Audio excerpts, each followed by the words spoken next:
శ్రీ సాయినాథాయ నమః. శ్రీ సాయి సచ్చరిత్రము 36వ అధ్యాయము.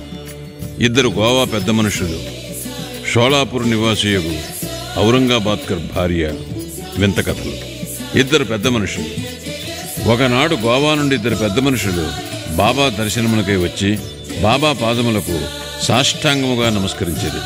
ఇద్దరూ కలిసి వచ్చినప్పటికీ బాబా వారిలో నొక్కరిని 15 రూపాయలు దక్షిణ ఇమ్మని, ఇంకొకరు అడుగుకుండగానే 35 రూపాయలు ఇవ్వగా అందరికీ ఆశ్చర్యము కలుగునట్లు బాబా నిరాకరించాను. అక్కడున్న శ్యామ బాబాని ఇట్లా అడిగాను, ఇది ఏమి? ఇద్దరూ కలిసి వచ్చిరి, ఒకరి దక్షిణ ఆమోదించితివి, రెండవ వానిది తిరస్కరించితివి, ఎందులకి భేదభావము? బాబా ఇట్లు జవాబిచ్చాను, శ్యామ, ఎందులకో నీకేమీనూ తెలియదు. నేను ఎవరి వద్ద ఏమీ తీసుకొనను. మసీదుమాయి బాకీని కోరును. బాకీ ఉన్నవాడు చెల్లించి రుణ విమోచనము పొందును. నాకు ఇల్లు గాని ఆస్తి కాని కుటుంబము కాని కలవా? నాకేమీ అక్కర్లేదు. నేనెప్పుడూ స్వతంత్రుడను. రుణము, శత్రుత్వము, హత్య చేసిన దోషము చెల్లించియే తీరవలెను. దానిని తప్పించుకుని మార్గము లేదు. పిమ్మట బాబా తన విశిష్ట ధోరణిలో నిట్లనెను, ప్రప్రథమమున అతడు పేదవాడు. ఉద్యోగము దొరికినచో మొదటి నెల జీతమునిచ్చేదనని తన ఇష్టదైవమునకు మొక్కుకొనెను. అతనికి నెలకు 15 రూపాయలు ఉద్యోగము దొరికెను. క్రమముగా జీతము పెరిగి 15 రూపాయల నుంచి 30, 60, 100, 200కు హెచ్చెను. తుదకు 700కు హెచ్చెను. అతడు ఐశ్వర్యమును అనుభవించు కాలమందు తన మృక్కును మరచెను. అతని కర్మఫలమే అతనిని ఇచ్చటకి ఈడ్చుకొని వచ్చినది. ఆ మొత్తమునే అనగా ఆ 15 రూపాయలనే నేను దక్షిణ రూపముగా అడిగి తిని. ఇంకొక కథ. సముద్ర తీరమును తిరుగుచుండగా ఒక పెద్ద భవనము వద్దకు వచ్చి దాని వసారాపై కూర్చుంటిని. యజమాని నన్ను బాగుగా ఆదరించి చక్కని భోజనము పెట్టాను. బీరువా ప్రక్కన శుభ్రమైన స్థలము చూపి అక్కడ పరుండమన్నది. నేనక్కడ నిద్రపోయేదని. నేను గాఢ నిద్రలో ఉండగా ఆ మనిషి ఒక రాతి పలకను లాగి గోడకు కన్నము చేసి లోపల ప్రవేశించి నా జేబులో ఉన్న ద్రవ్యమంతయూ దొంగిలించాను. నేను లేచి చూచుకొనగా 30,000 రూపాయలు పోయినవి. నేను మిగుల బాధపడితిని. ఏడ్చుచూ కూర్చుంటిని. పైకమంతయు నోట్ల రూపముగా నుండెను. ఆ బ్రాహ్మణుడే దానిని దొంగిలించిననుకుంటిని. భోజనము, నీరు రుచించవయ్యాను. వసారాపై ఒక పక్షము కాలము కూర్చుండి నాకు కలిగిన నష్టమునకు ఏడ్చుచుంటిని. పిమ్మట ఒక ఫకీరు దారి వెంట పోవచ్చు నేను ఏడ్చుచుండుట చూచి, ఎందులకు ఏడ్చుచుంటివి అని అడిగాను. నేను జరిగిన వృత్తాంతము చెప్పి తిని. వారిట్లనిరి, నేను చెప్పినట్లు చేసినట్లయితే నీ డబ్బు నీకు దొరుకును. ఒక ఫకీరు వద్దకు వెళ్ళుము. వారి చిరునామా నేనిచ్చెదను. వారి శరణు వేడుము. వారు నీ పైకము నీకు తిరిగి తెప్పించెదరు. ఈలోగా నీకు ప్రియమైన ఆహారమేదో దానిని నీ ద్రవ్యము దొరుకునంత వరకు విసర్జింపుము అనిరి.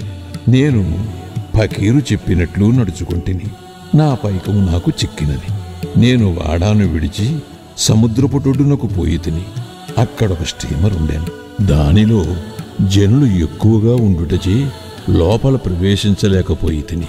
ఒక మంచి నౌకరు నాకు తోడ్పడగా నేను లోపలకు పోయి తిని. అది ఇంకొక ఒడ్డునకు తీసుకుని పోయినది. అక్కడ రైలు బండి నెక్కి ఈ మసీదుకు వచ్చి తిని. కథ పూర్తి కాగానే బాబా ఆ అతిథులను భోజనము కొరకు తీసుకుని పొమ్మనగా శ్యామ అట్లే చేశాను. శ్యామ వారినింటికి తీసుకుని పోయి భోజనము పెట్టాను. భోజన సమయంలో శ్యామ బాబా చెప్పిన కథ చిత్రముగా నున్నదనను. బాబా వారెన్నడూ సముద్ర తీరమునకు పోయి ఉండలేదు. వారి వద్ద 30,000 రూపాయలు ఎప్పుడూ లేకుండాను. ఎన్నడూ ప్రయాణము చేయలేదు. ద్రవ్యం ఎప్పుడూ పోవుటగాని వచ్చుటగాని జరగలేదు.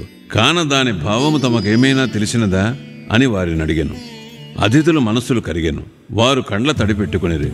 ఏడ్చుచు బాబా సర్వజ్ఞుడు, అనంతుడు, పరబ్రహ్మ స్వరూపుడే అని నుడివిరి. బాబా చెప్పిన కథ మా గూర్చియే.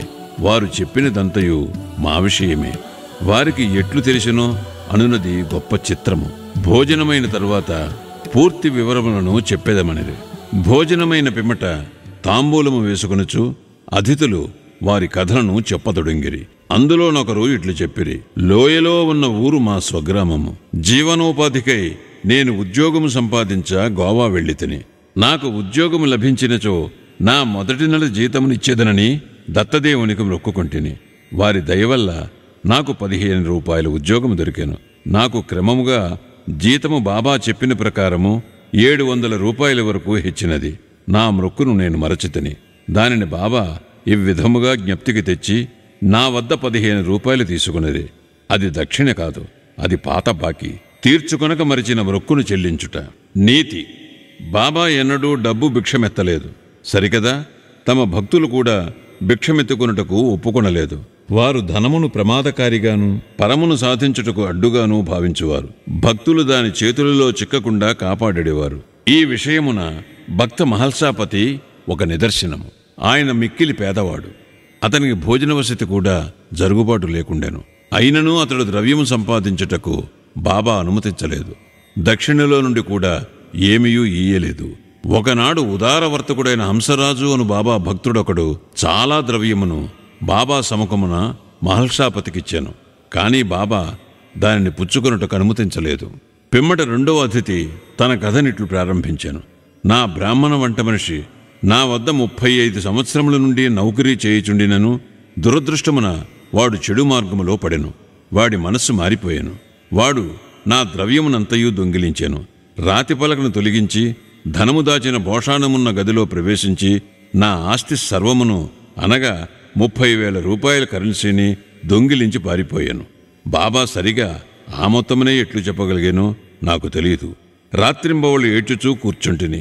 నా ప్రయత్నములన్నీ విఫలమైనవి. ఒక పక్షము వరకు చాలా ఆరాటపడితిని. విచారగ్రస్తుడనై దుఃఖముతో అరుగుపై కూర్చుని ఉండగా ఒక ఫకీరు నా స్థితిని కనిపెట్టి కారణము తెలుసుకొనెను.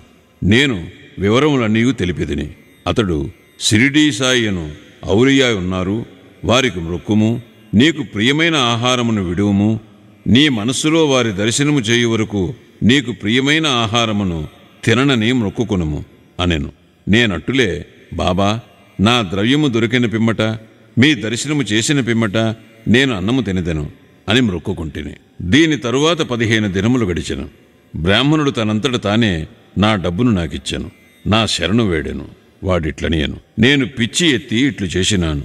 నా శిరస్సు నీ పాదములపై పెట్టితిని, దయచేసి క్షమించుము. ఈ విధముగా కథ సుఖాంతమైనది. నాకు కనిపించి సహాయమునొచ్చిన ఫకీరు తిరిగి కనపడలేదు.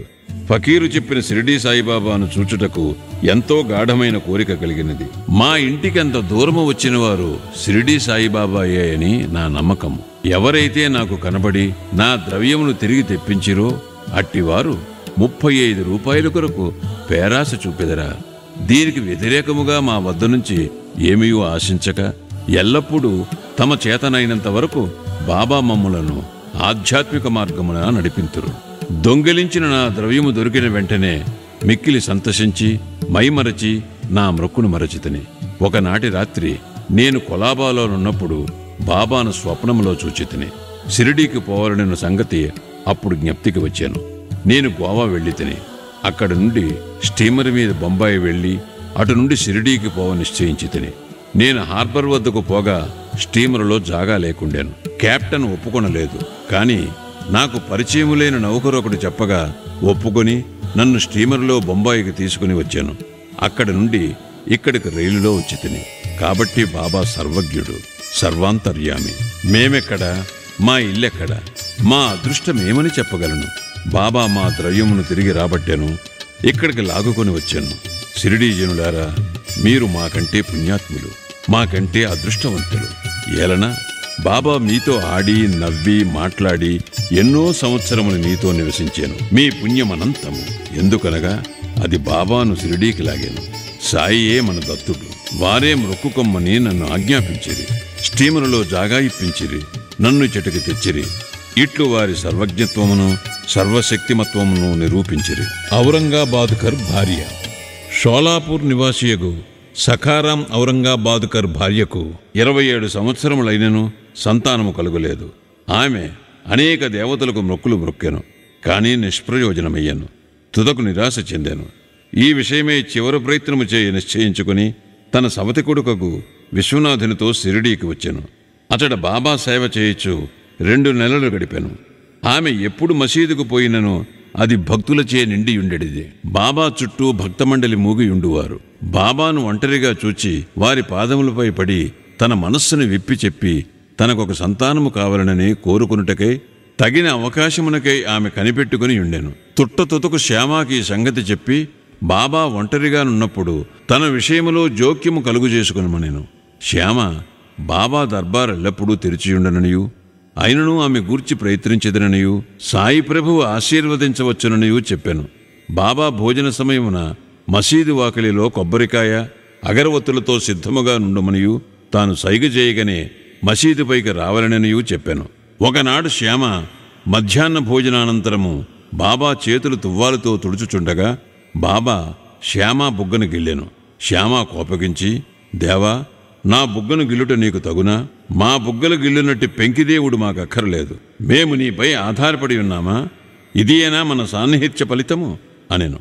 బాబా ఇట్లనెను, శ్యామ, 72 జన్మల నుంచి నీవు నాతో ఉన్నప్పటికీ నేను నిన్ను గిల్లలేదు. ఇన్నాళ్లకు గిల్లగా నీకు కోపము వచ్చుచున్నది. శ్యామ ఇట్లనియను, ఎల్లప్పుడూ ముద్దులు మిఠాయిలు ఇచ్చే దైవము మాకు కావలను. మీ నుండి మాకు గౌరవము గాని స్వర్గము కాని విమానము గాని అవసరం లేదు. మీ పాదముల యందు నమ్మకము మాకెప్పుడునూ ఉండుగాక. బాబా ఇట్లనెను, అవును, నేను వచ్చినది అందుకే. ఇన్నాళ్ల నుంచి మీకు భోజనము పెట్టి పోషించుచుంటిని. నీ యందు నాకు ప్రేమానురాగములున్నవి. అట్లనుచూ బాబా పైకి వెళ్లి తన గద్దెపై కూర్చునెను. శ్యామ ఆమెను సైగి చేసి రమ్మనెను. ఆమె మసీదుపైకి వచ్చి బాబాకు నమస్కరించి కొబ్బరికాయ అగరవత్తులు ఇచ్చెను. బాబా ఆ టెంకాయ నాడించెను. అది ఎండుది కనుక లోపల కుడుకు ఆడుచూ శబ్దము వచ్చుచుండెను. అప్పుడు బాబా, శ్యామా, ఇది గుండ్రముగా లోపల తిరుగుచున్నది. అది ఏమనుచున్నదో విను. అప్పుడు శ్యామ, ఆమె తన గర్భమందు ఒక బిడ్డ అటులే ఆడవలనని వేడుచున్నది. కాన టెంకాయను నీ ఆశీర్వాదముతో నిమ్ము అనగా బాబా, టెంకాయ బిడ్డను ప్రసాదించునా? అట్లు అనుకునుటకు ప్రజలెంత అమాయకులు. అందుకు శ్యామ, నీ మాటల మహిమయు ఆశీర్వాద ప్రభావమును నాకు తెలియదు. నీ ఆశీర్వాదమే ఆమెకు బిడ్డల పరంపరను ప్రసాదించును. నీవు మాటలచే కాలయాపన చేయుచు ఆశీర్వాదమును ఇవ్వకున్నావు అని అనెను. ఆ సంవాదము కొంతసేపు జరిగాను. బాబా పదే పదే టెంకాయను కొట్టుమనుచుండెను. శ్యామ టెంకాయను కొట్టకుండా ఆ స్త్రీకే ఇవ్వమని వేడుచుండెను. తుదకు బాబా లొంగి, ఆమెకు సంతానము కలుగును అని అనెను. ఎప్పుడని శ్యామ అడిగాను. 12 మాసములలో అని బాబా జవాబిచ్చాను. టెంకాయను పొగలుగొట్టిరి. ఒక చిప్పను ఇరువురు తినిరి. 2వ చిప్పను ఆమెకిచ్చిరి. అప్పుడు శ్యామ ఆ స్త్రీ వైపు తిరిగి, అమ్మా, నీవు నా మాటలకు సాక్షివి. నీకు 12 మాసములలో సంతానము కలుగునచో ఈ దేవుని తలపై ఒక టెంకాయను కొట్టి ఈ మసీదు నుంచి తరిమివేసేదను. ఇందుకు తప్పినచో నేను మాధవుడను కాను. మీరు దీనిని చూచెదరుగాక అనెను. ఆమె 1 సంవత్సరములో కొడుకును కనెను. 5వ మాసములో కొడుకును మసీదునకు తీసుకుని వచ్చి భార్యాభర్తలు బాబా పాదములపై పడిరి. కృతజ్ఞుడకు తండ్రి 500 రూపాయలిచ్చెను. బాబా గుర్రము శ్యామకర్ణకు ఈ ధనముతో సాల కట్టించెను. శ్రీ సాయినాథాయ నమః. 36వ అధ్యాయము సంపూర్ణము. సద్గురు శ్రీ సాయినాథార్పణమస్తు. శుభం భవతు.